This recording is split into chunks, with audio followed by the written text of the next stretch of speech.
عملداروں کی اجازت سے میں اپنے عزیز بھائیوں اور بہنوں سے کچھ روح کے سلسلے میں، روحانیت کے سلسلے میں اور اسماعیلی مذہب کی اعلیٰ حقیقتوں کے بارے میں عرض کرنا چاہتا ہوں۔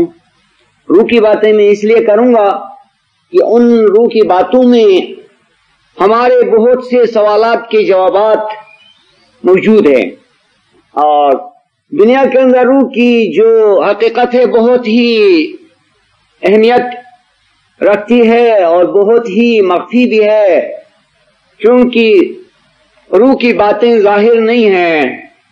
کسی بھی آسمانی کتاب میں روح کی حقیقتیں اوپن نہیں ہیں۔ یسألونک عن الروح قل الروح من امر ربی وما اوتیت من علم الا قلیلا۔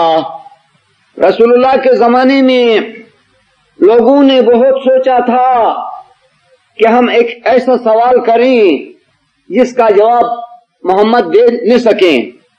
وہ جانتے تھے کہ روح کی باتیں اس وقت تک ظاہر نہیں تھی اور رسول اللہ کے زمانے میں بھی ظاہر نہیں تھی، لہذا انہوں نے سوچا کہ ہم ایک ایسا سوال کریں گے۔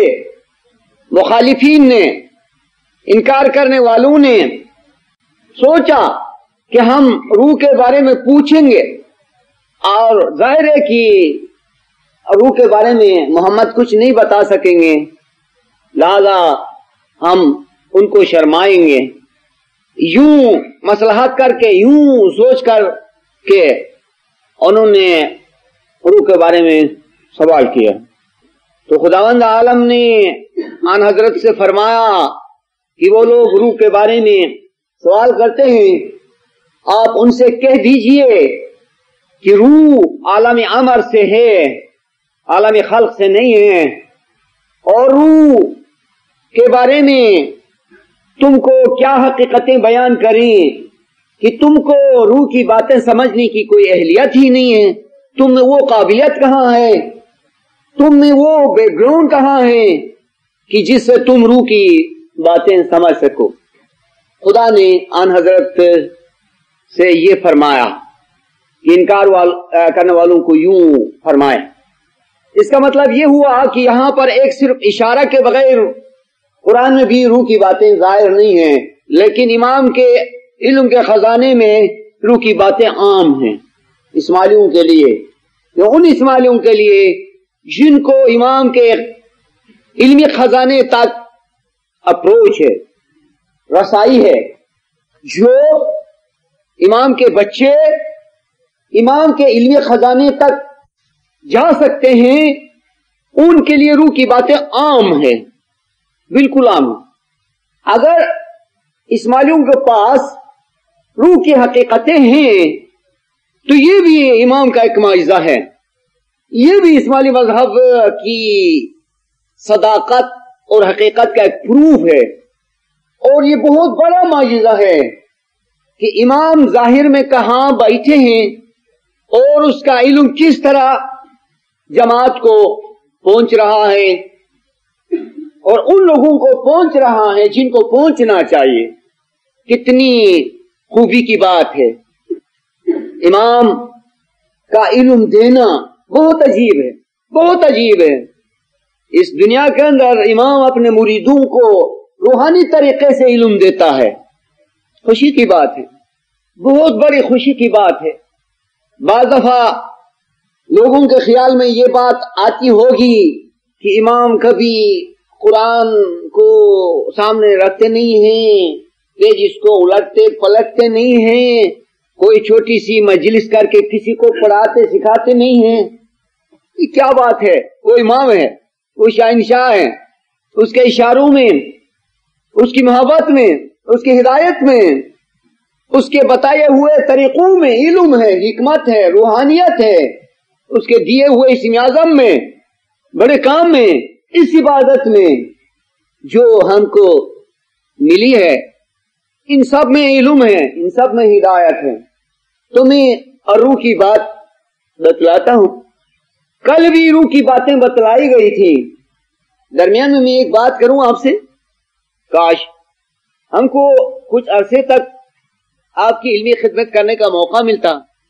موقع تو مل رہا ہے، لیکن مجھے ذاتی طور پر یا تو مجبوری ہے یا میرا کام ہے. یہاں کے عملداروں نے جس طرح سے بھی بلایا ہے، شوق سے بلایا ہے، خوشی سے بلایا ہے، لیکن کاش میں آپ کو ایسے 10 لیکچر دے سکتا، تو پھر آپ کو معلوم ہوتا کہ ان لیکچروں میں ایک کے بعد دوسرا لیکچر اور پھر تیسرا لیکچر، چوتھا لیکچر، ان میں الجھن پیدا ہوتی ہے یا کہ ایک ہی طریق سے وہ چلتے ہیں. آپ کو یقین آتا کہ اسماعیلی علم کیا ہے، روحانیت کیا ہے.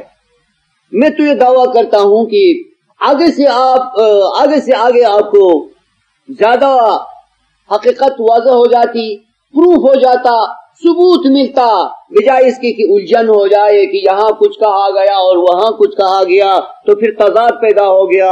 یہ بات نہیں ہے. جیسے آپ کو اسماعیلی علوم ظاہر ہوں گے، ویسے آپ کا یقین اور بھی محکم ہو جائے گا. آپ کو ثبوت ملے گا کہ کل جو بات بتلائی گئی تھی آج بھی وہی ہے، اور تیسرے لیکچر میں بھی وہی ہے، اور چوتھے میں بھی وہی ہے. اصل بات یہ ہے اور یہ ہونا چاہیے. تو ہم نے کل بھی آپ کو روح کی بہت سی باتیں بتائی ہیں. آج میں ایک خاص بات بتلاتا ہوں، ذرا اس میں آپ کی توجہ کی ضرورت ہے. وہ یہ کہ روح کیا ہے. روح بہت عجیب چیز ہے. روح بہت عجیب چیز ہے. روح ایک حقیقت ہے اور روح ایک جوہر ہے. روح کوئی مرکب چیز نہیں ہے، یعنی چند ایلیمنٹ سے ملا کر بنائی ہوئی چیز نہیں ہے. وہ مادی چیز نہیں ہے، وہ ایک روحانی حقیقت ہے. وہ روح ہر جگہ پر حاضر ہے، خدا کی صفت کی طرح، جس کو کہتے ہیں اومنی پریزنٹ. روح کی یہ صفت. میں نے بڑی بات کہی اور آپ کے کان کھڑے ہوئے ہوں گے کہ میں نے روح کو ایک دم سے اومنی پریزنٹ کہا. اور ہاں، یہ بات میرے منہ سے یوں ہی نہیں نکلی، بلکہ میں نے کہا اور ارادتاً کہا، ارادے سے کہا، اور اس کے لیے پروف ہے کہ روح خدا کی صفت ہے، خدا کی صفت کی طرح ہے. کیوں؟ اس لیے کہ روح کی شناخت خدا کی شناخت ہے.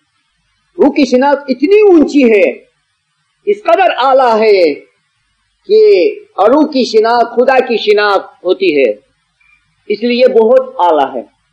اور روح کا آنا دنیا میں اور جانا بھی بہت عجیب ہے. وہ جسمانی کسی چیز کی طرح نہیں ہے. آپ کو معلوم ہے بادلوں سے جب کوئی قطرہ زمین پر پڑتا ہے تو وہ قطرہ اس جگہ سے کٹ آف ہو کر زمین پر پڑتا ہے، لیکن اس کے برعکس سورج کی روشنی جب زمین پر آتی ہے تو اس کا لگاؤ ہوتا ہے سورج میں.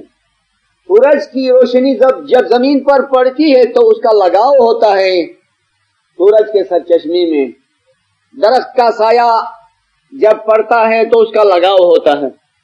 ندی پہاڑ سے دریا کو پہنچتی ہے تو اس کا لگاؤ ہوتا ہے. اور ندی کے اندر روانی بھی ہے، بہتی بھی ہے، دریا بہتا بھی ہے اور پڑا بھی ہے اور اس کا لگاؤ بھی ہے.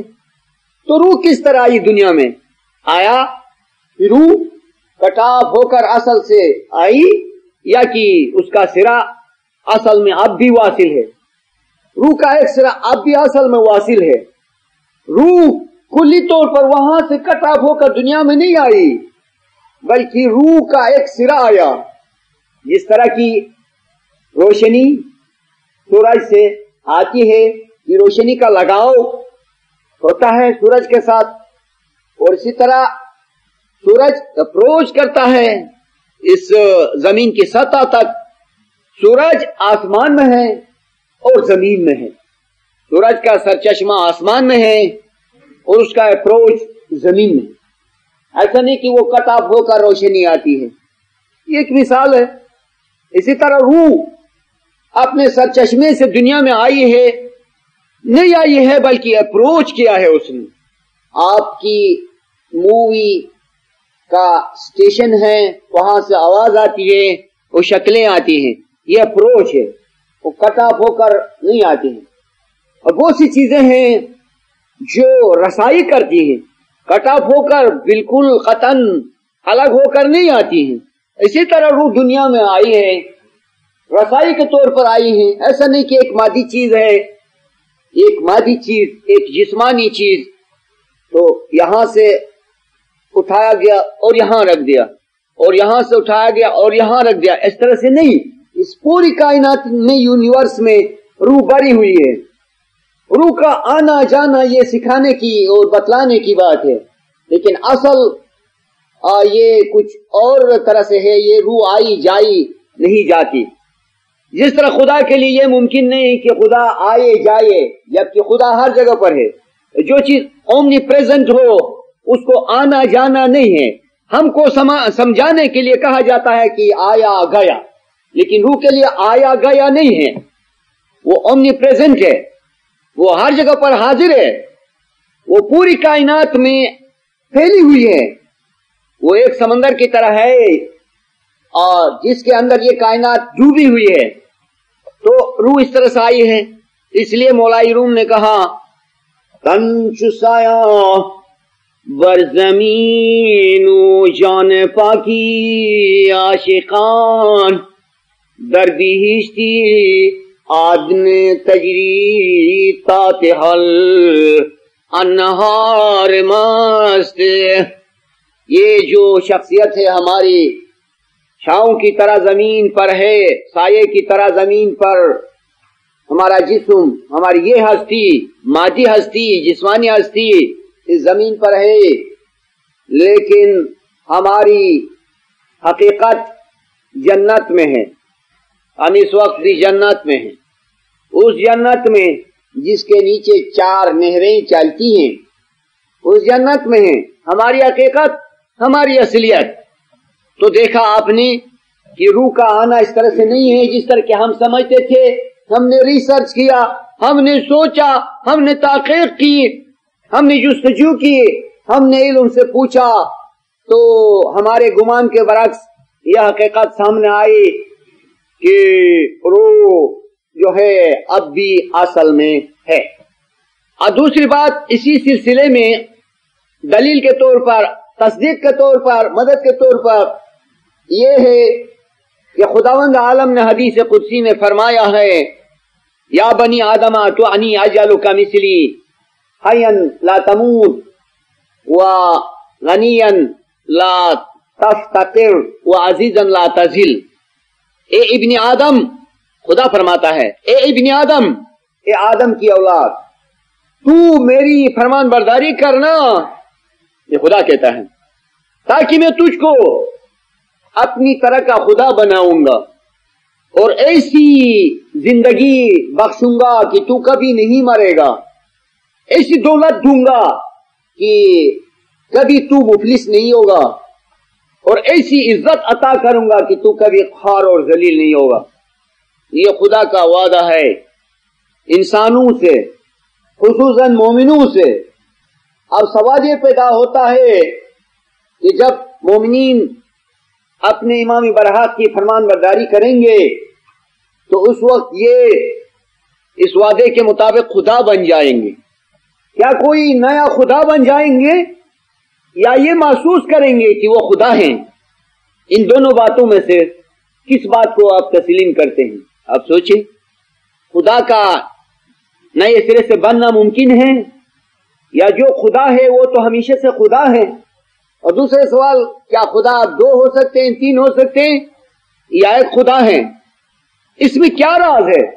ہم نے تو باور کیا حدیث قدسی میں جو کچھ ہے وہ صحیح ہے، لیکن یہ جاننا باقی ہے کہ ہم کس طرح خدا ہو جائیں گے، ہمارا شعور کیا ہوگا، ہمارا نالج کیا کہے گا، ہم کس طرح محسوس کریں گے، ہماری فیلنگز کیا ہوں گی، کس طرح؟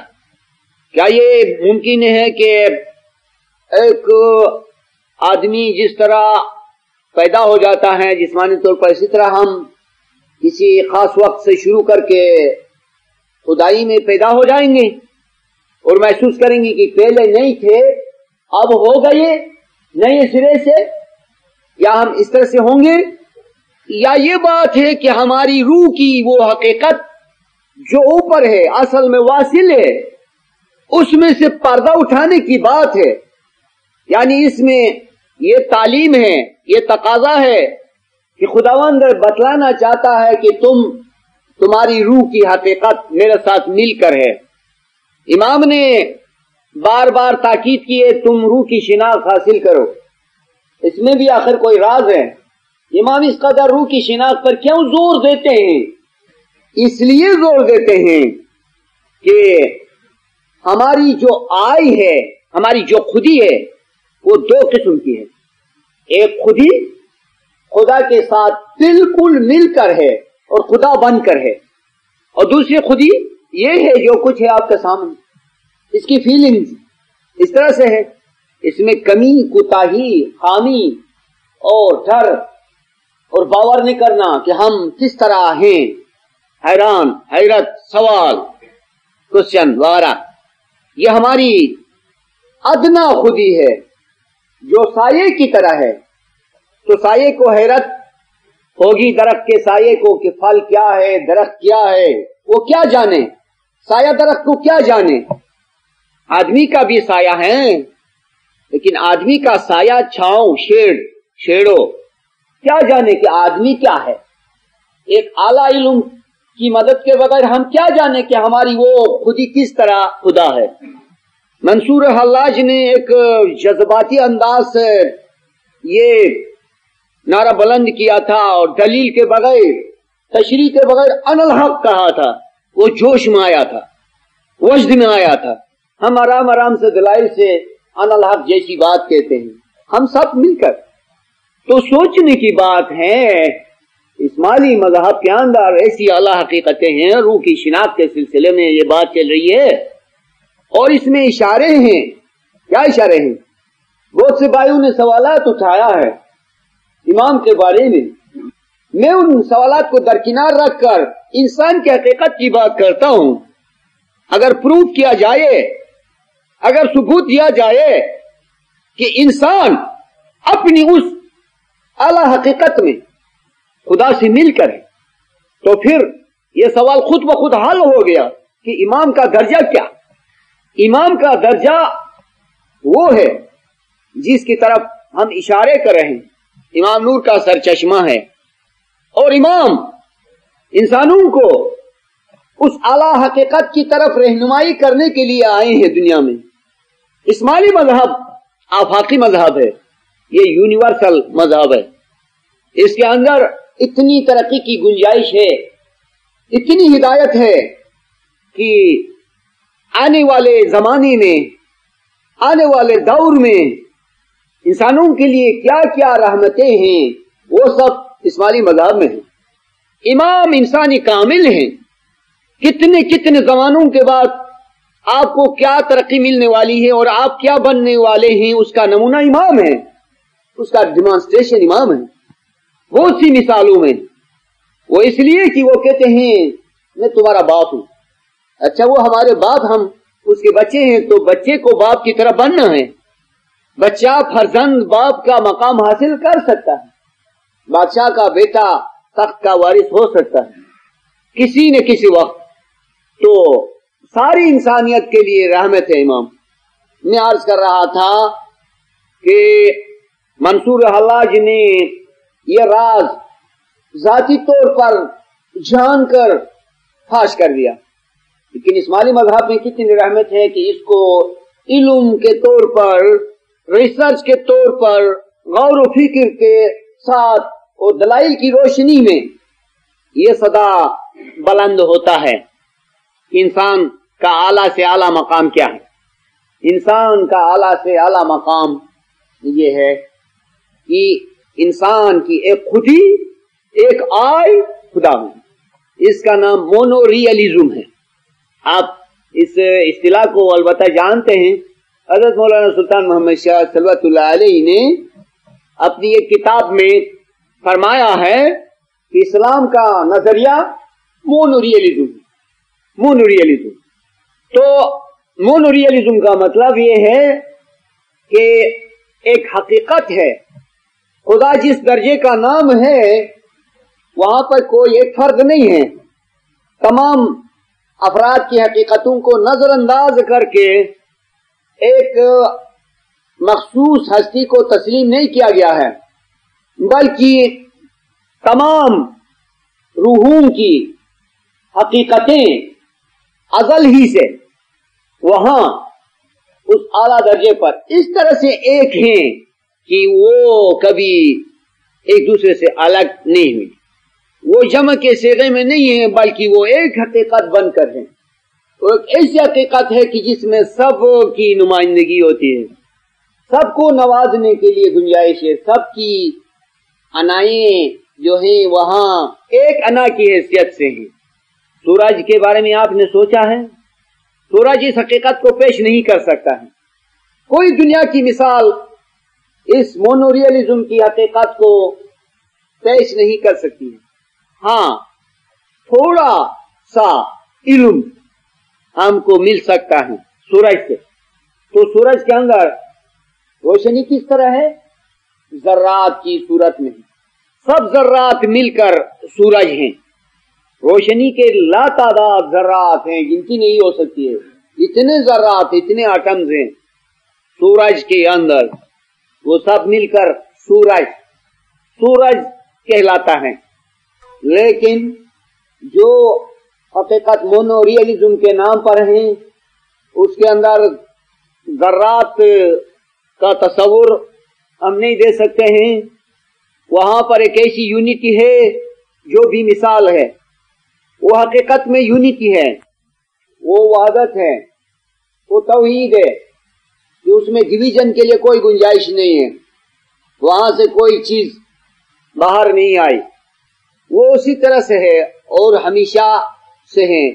لیکن اس میں سے ہماری جو روحیں، یہ جو روحیں ہیں ذیلی طور پر، یا ہماری جو انائیں ہیں وہ شیڈوز کی طرح ہیں، وہ عکس کی طرح ہیں، جس طرح کی سورج زمین پر نہیں آتا ہے، اور جب سورج کو ضرورت ہوئی کہ زمین پر آئے تو وہ روشنی کو بھیجتا ہے، روشنی سورج کی نمائندگی کرتی ہے، یا زیادہ سے زیادہ صاف پانی ہے تو اس میں سورج کا عکس پڑتا ہے۔ یہ ہوا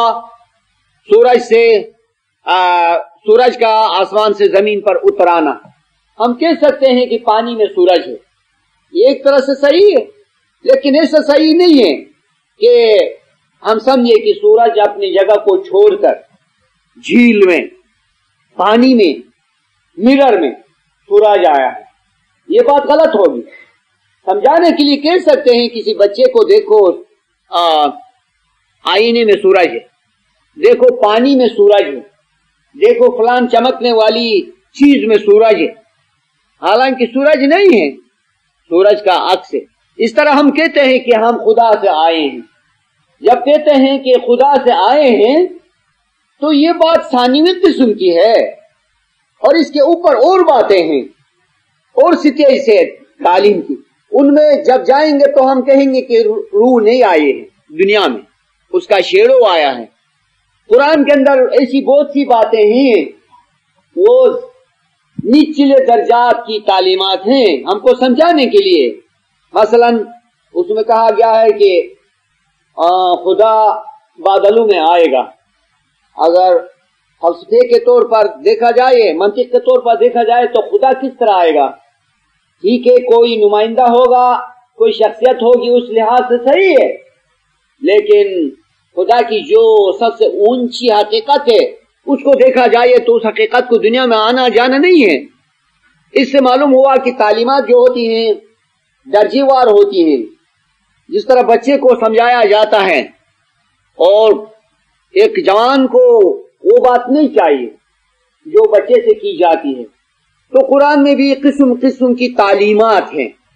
جاننے والوں کو جاننا ہوگا کہ کون سی بات کس کیٹیگری کی ہے، اور کون سی تعلیم کس درجے کے لیے ہے، اور کون سی حقیقت کس کیٹیگری کے لیے، کس سٹیج کے لیے ہے، یہ دیکھنا ہوگا۔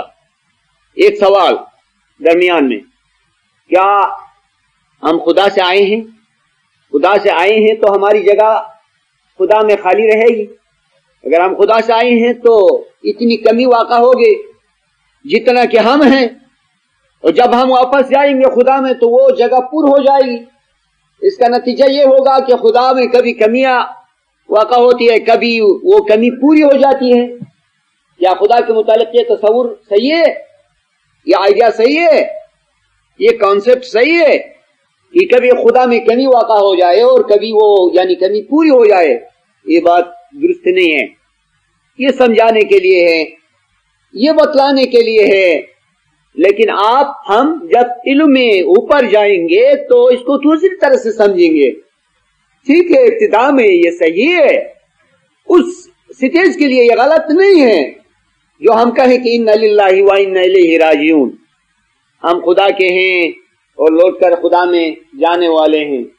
ٹھیک ہے، اس سٹیج کے لیے، جس سٹیج کے لیے یہ بنایا گیا ہے۔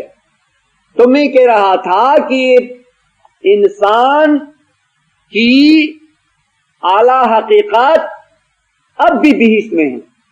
تو کیا ہوگا ہم جب دنیا سے چلے جائیں گے، یہ ہماری شخصیت جب مٹ جائے گی تو اس شعور کے لحاظ سے، اس شعور کے لحاظ سے نہیں، اس کے لحاظ سے میں کوئی مثال فی الحال پیش نہیں کر سکتا ہوں۔ اس شعور کے لحاظ سے، اس فیلنگز کے لحاظ سے یوں ہوگا کہ جس طرح ہم خواب میں ہوتے ہیں اور بعض دفعہ خواب میں ڈرتے ہیں اور پھر یکایک جاگتے ہیں تو ہم شکر گزار ہوتے ہیں کہ ہم جو ڈر رہے تھے وہ ہمارا خواب تھا۔ شکر ہے کہ وہ تکلیف جو ہم نے خواب میں دیکھی تھی ہم پر نہیں آئی ہے۔ ہماری کچھ مثلا خواب میں کوئی تکلیف تھی کہ یعنی ہم کو کوئی زخم لگا تھا یا ہم کسی مصیبت میں مبتلا نظر آتے تھے یا کوئی اور دکھ کا احساس ہو رہا تھا کہ یکایک ہم جاگ اٹھے۔ جب جاگ اٹھے تو ہماری دو حالتیں ہوئی، دو حالتیں، ایک خواب کی حالت جو بہت ہی تکلیف دہ تھی، ایک وہ جاگنے کی حالت جو بہت ہی اچھی حالت ہے۔ تو ہم منتقل ہو جاتے ہیں اس خواب سے بیداری میں، اور ہمارے خواب کی وہ کیفیت ادنا ہوتی ہے، ادنا، لوور فیلنگز، اور بیداری کی جو کیفیت ہوتی ہے وہ اعلیٰ ہوتی ہے۔ تو ہم خوش ہوتے ہیں، شکر گزار ہوتے ہیں کہ شکر ہے کہ یہ جو ہم نے دیکھا تھا وہ خواب تھا۔ اسی طرح ہماری یہ انا جب اس دنیا سے چلی جائے گی تو یکایک ہم خواب سے جاگنے کی کیفیت کے طور پر خود کو محسوس کریں گے اور بہت ہی خوش ہو جائیں گے۔ بہرحال یہ بہت اونچی تعلیم ہے، اور یہ اس لیے کہ کچھ سوالات ایسے بھی آئے ہیں کہ امام کا مرتبہ کیا ہے، امام کی شان کیا ہے، یہ اس کے جواب میں بھی ہے اور ویسے بھی روح کی شناخت کے طور پر بھی ہے۔ اور اس کا مطلب یہ بھی ہے کہ اسماعیلی مذہب کے اندر جو حقیقتیں ہیں وہ کسی مذہب میں نہیں ہیں، اس کی تعلیمات بہت ہی اونچی ہیں۔ ہمیں خوش ہونا چاہیے ان نمونوں سے، یہ ایک نمونہ ہے، یہ ایگزامپل ہے، اور اگرچہ یہ تعلیمات جو میں آپ کو پیش کر رہا ہوں تھوڑی سی ہیں لیکن یہ بہت اعلیٰ ہیں۔ یہ تعلیمات جو اس مختصر سی محفل میں یعنی کم وقت میں آپ کو پیش کی جا رہی ہے، ہو سکتا ہے کہ اس سے آپ کے بہت سے سوالات ختم ہو جائیں، اور میری امید بھی ایسی ہے چونکہ یہاں پر میں سمجھتا ہوں اس ملک میں جو آپ کا دماغ کام کرتا ہے، جو آپ عقل و ہوش رکھتے ہیں، اس کی مثال نہیں۔ اس لیے میں اس توقع سے یہ بہت سی اونچی باتیں آپ کو پیش کرتا ہوں، اور اس کی ایک وجہ یہ بھی ہے جو میں آپ کو بتلانا چاہتا ہوں، میں آپ کو نمونہ دکھانا چاہتا ہوں کہ اسماعیلی مذہب میں کیسے کیسے علوم ہیں۔ میں کوئی چھوٹی سی چیز پیش کرنا نہیں چاہتا ہوں، گرچہ میرا کورس نامکمل رہے کوئی بات نہیں ہے، لیکن میں کچھ اعلیٰ سے اعلیٰ باتیں بتلانا چاہتا ہوں۔ یہ بہت اعلیٰ بات ہے جو میں نے کہا کہ خدا نے حدیث قدسی میں فرمایا ہے کہ میں تم کو اپنی طرح کا خدا بناؤں. میں نے سوال کیا تھا کہ یہ بات صحیح ہے جو خدا نے ارشاد فرمایا ہے کہ میں تم کو خدا بناؤں گا، لیکن اس میں جاننے میں فرق ہے.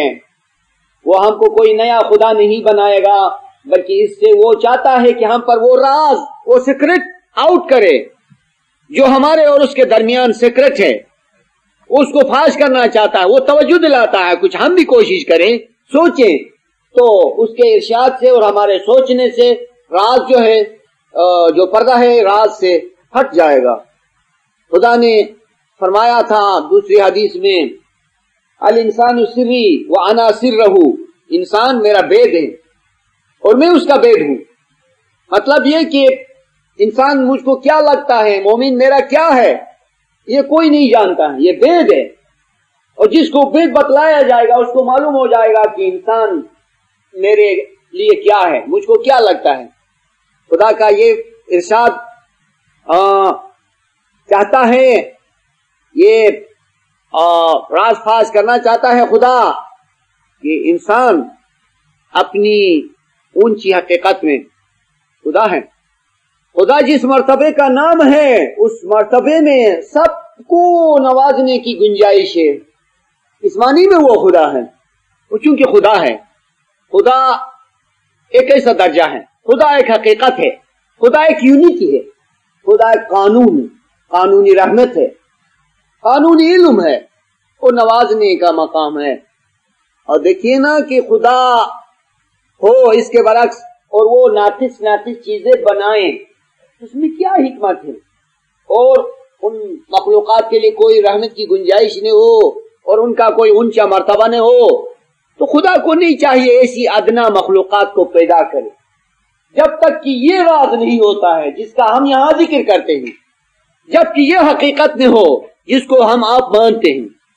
اور دوسرے تصور کے مطابق جو کہتے ہیں کہ انسانوں کو خدا نے پیدا کیا، اگر اعمال درست ہوئے تو وہ بہشت میں جائیں گے، نہیں تو جہنم میں ابد الابد تک وہ جلتے رہیں گے. کیا بات ہے، خدا نے یہ کیوں ایسا کیا؟ اگر اس سے کوئی کام رحمت کا، راحت کا، مہربانی کا نہیں بنتا تھا تو ان چیزوں کو چھوڑنا چاہیے تھا. اب اس دوسرے تصور کے معیار سے پرکھنے سے خدا کا یہ کام کچھ بھی نہیں ہے جب تک کہ خدا کے ساتھ انسان کی جو اعلیٰ حقیقت ہے وہ خدا نہ ہو. یہ صحیح ہے کہ انسان اپنی اونچی حقیقت میں خدا کے ساتھ مل کر ہے. جب میں کہتا ہوں خدا کے ساتھ مل کر ہے، یہ چھوٹا سا لفظ ہے اور اس میں مجبوری ہے، کوئی اور زبان نہیں ہے جو آپ کو بتلائیں اس سے بڑھ کر. زبان میں لفظ میں بہت ہی مجبوری ہے کہ وہ حقیقت کو صحیح طور سے پیش نہیں کر سکتی ہے. تو بہرحال مونوریلزم کا نظریہ صحیح ہے، اس میں سب کو نوازنے کی گنجائش ہے. تمام افراد کو نظر انداز کر کے کسی ایک فرد کو خدا تسلیم نہیں کیا گیا ہے. اگر آج یہ بات صحیح ہے تو یہ رحمت ہے اور مومنوں کو آگے بڑھانے کے لیے ہے. ہم جس طرح سے بھی سمجھتے ہیں وہ ٹھیک ہے، لیکن امام کسی بھی راز کو چھپاتے نہیں ہیں. امام نے دنیا کے اندر مومنین پر نوازشات کی بارش برسائی ہے، اس نے تو راز مومنوں کے سامنے فاش کر دیا ہے.